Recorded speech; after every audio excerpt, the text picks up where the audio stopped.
प्रिय मित्रों, एक बार भगवान भोलेनाथ कैलाश पर्वत में बैठे विश्राम कर रहे थे। तभी उनके पास माता पार्वती आती है और कहती है, हे प्रभु, आज प्रातःकाल में जब मैं अपने कक्ष में बैठी हुई थी तभी देवर्षि नारद मुनि पधारे और मुझसे प्रणाम करके कहने लगे, हे माता, ऐसा कौन सा श्राप है जो गाय माता ने संसार की समस्त औरतों को दिया था? और माता, मैं यह भी जानना चाहता हूं कि पहले गाय के बच्चे 8 महीने के बाद चलने लगते थे और औरतों के बच्चे पैदा होने के कुछ दिन बाद चलने लग जाते थे। है माता, ऐसा क्यों होता था?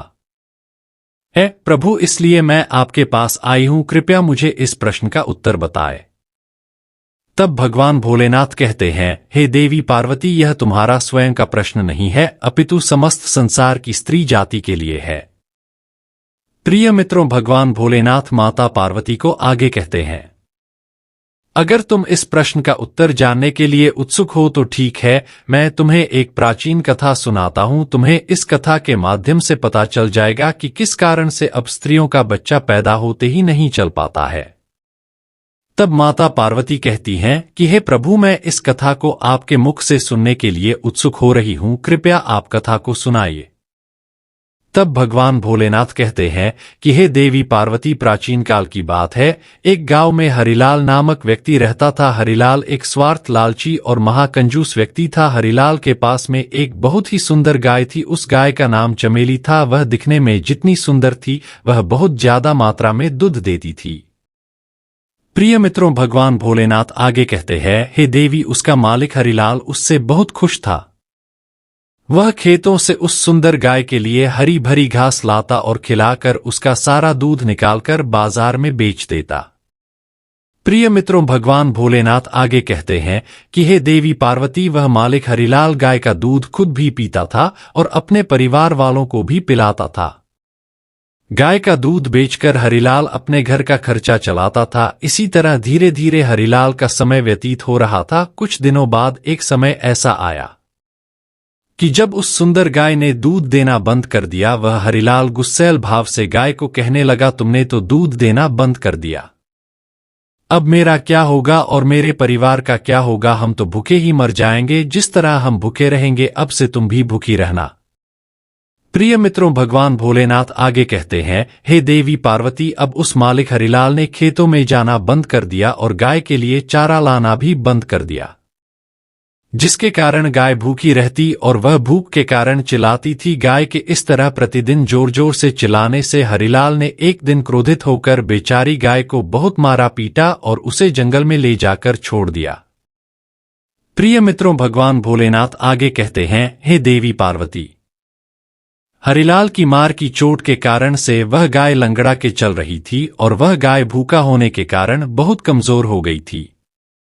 वह अकेली जंगल में इधर उधर घूमती फिरती। एक दिन वह गाय जंगल में बने एक मंदिर के पास में पहुंचती है और भगवान से प्रार्थना करते हुए कहती है, हे प्रभु, मैंने ऐसा कौन सा पाप किया था जिसके कारण आपने हमें इस गाय योनि में डाल दिया? फिर गाय भगवान से रोते हुए कहती है, हे प्रभु, आप तीनों लोकों के स्वामी हैं। आपने तो स्वयं ही देखा होगा यह मनुष्य कितने स्वार्थी हैं। जब तक इन्हें दूध दो तभी तक यह सेवा करते हैं, उसके बाद यह मारपीट के घर से निकाल देते हैं। प्रिय मित्रों, भगवान भोलेनाथ आगे पार्वती से कहते हैं कि है देवी पार्वती, जब वह गाय मंदिर के सामने आंसू बहा रही थी तभी वहां पर उस मंदिर का पुजारी आता है और गाय से कहता है, तुम इतना विलाप क्यों कर रही हो? क्या तुम इस जंगल में भटक गई हो? तब वह गाय उस पुजारी को सारा वृतांत सुनाती है कि कैसे उसके मालिक हरिलाल ने उसे मारपीट कर जंगल में छोड़ दिया है दूध ना देने की वजह से। प्रिय मित्रों, भगवान भोलेनाथ आगे कहते हैं कि है देवी पार्वती पंडित को उसकी बात सुनकर बहुत दुख हुआ और वह उस गाय से कहना लगा, तुम मेरे साथ मेरे घर चलो, मैं और मेरी पत्नी मिलकर तुम्हारी सेवा करेंगे और तुम्हें हरी हरी घास खिलाएंगे, तुम्हारा अच्छी तरह से ध्यान रखेंगे। पंडित की बात सुनकर गाय माता सोचने लगी, अगर मैं इस घने जंगल में रात भर रही तो मुझे कोई ना कोई जंगली जानवर मारकर खा जाएगा और फिर ये पंडित तो भला इंसान लगता है। तब वह गाय माता उस पंडित के साथ उसके घर चली गई। प्रिय मित्रों, भगवान भोलेनाथ आगे कहते हैं, हे देवी, जब वह गाय उस पंडित के घर पहुंची उस सुंदर गाय माता को देखकर पंडित की पत्नी बहुत खुश हुई और पंडित से पूछा, तुम्हें यह गाय माता कहाँ मिली? इस पर पंडित ने उसे सारी बात बताई और कहा, अब से ये गाय माता हमारे साथ ही रहेगी। पंडित की पत्नी ने कहा, जैसी आपकी इच्छा। प्रिय मित्रों, भगवान भोलेनाथ आगे कहते हैं, देवी पार्वती उन दोनों ने उस गाय की बहुत सेवा की और कुछ दिनों में उस गाय ने एक सुंदर बछड़े को जन्म दिया। यह देखकर पंडित बहुत खुश हुआ, लेकिन उसकी पत्नी के चेहरे पर खुशी नहीं दिखाई दी। पंडित ने जब अपनी पत्नी से पूछा, क्या तुम खुश नहीं हो? पत्नी ने जवाब में कहा, नहीं, मैं बहुत खुश हूं। प्रिय मित्रों, भगवान भोलेनाथ आगे कहते हैं, देवी पार्वती जब एक दिन पंडित मंदिर में जाने लगा, उसने अपनी पत्नी से कहा कि मैं मंदिर जा रहा हूं, तुम इस बछड़े की साफ सफाई कर देना और इसका ध्यान रखना। लेकिन पंडित की पत्नी ने पंडित की बातों को गंभीरता से नहीं लिया और मुंह फुलाकर घर के अंदर चली गई। उस गाय का बछड़ा चलने फिरने में असहाय था और वह गंदगी में पड़ा हुआ था। उस गाय ने अपने बछड़े को सूखे में बिठाने की बहुत कोशिश की, पर वह गाय असमर्थ थी।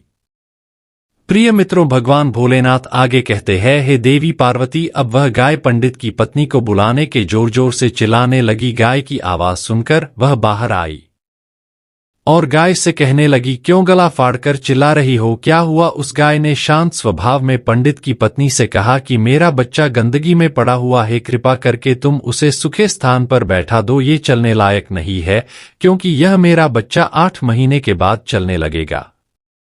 प्रिय मित्रों, भगवान भोलेनाथ कहते हैं कि हे देवी पार्वती, ऐसा अभी है, ऐसा पहले नहीं था। पहले गाय का बच्चा 8 महीने के बाद ही अपने पैरों पर चलने लायक हुआ करता। जब उस पंडित की पत्नी ने गाय की यह बात सुनी तो वह बहुत जोर जोर से हंसने लगी और कहने लगी, तुम्हारा बच्चा इतना गंदा है, इतनी गंदगी में यह पड़ा है, मैं तुम्हारे बच्चे को उठाकर सूखे में क्यों रखूं? मैं तुम्हारे ऊपर यह उपकार क्यों करूं? उस स्त्री ने उस गाय का बहुत मजाक बनाया और बेचारी लाचार और असहाय गाय पर वह देर तक हंसती रही। बेचारी गाय अपने बच्चे को उठा नहीं सकती थी। प्रिय मित्रों, भगवान भोलेनाथ आगे कहते हैं कि हे देवी पार्वती, उसी समय दुखी होकर के गाय ने श्राप दे दिया। उस गाय ने श्राप देते हुए कहा कि जाओ, आज तुम्हारा बच्चा जन्म लेने के बाद तुरंत चलने लगता है, लेकिन आज मैं श्राप देती हूं, तुम्हारा बच्चा जन्म लेने के 8 महीने बाद ही अपने पैरों पर चलने लायक होगा। और जो यह मेरा बच्चा आज चल नहीं पा रहा है और यह आज के बाद पैदा होते ही बहुत जल्द अपने पैरों पर चलने लायक हो जाएगा। प्रिय मित्रों, भगवान भोलेनाथ आगे कहते हैं कि हे देवी पार्वती, इसी श्राप के कारण स्त्रियों का बच्चा अपने पैरों पर पैदा होते ही नहीं चल पाता, क्योंकि गौ माता ने समस्त संसार की स्त्रियों को श्राप दिया था। गाय माता के श्राप के बाद गाय माता का जो बच्चा होता है वह तुरंत चलने लायक हो जाता है। अब भगवान भोलेनाथ आगे कहते हैं, हे देवी पार्वती, अब तो आपको इस कथा के द्वारा पता चल ही गया होगा कि आखिर किस कारण से स्त्री का बच्चा पैदा होते ही नहीं चल पाता और वह कौन सा श्राप है जो गाय ने स्त्री को दिया था।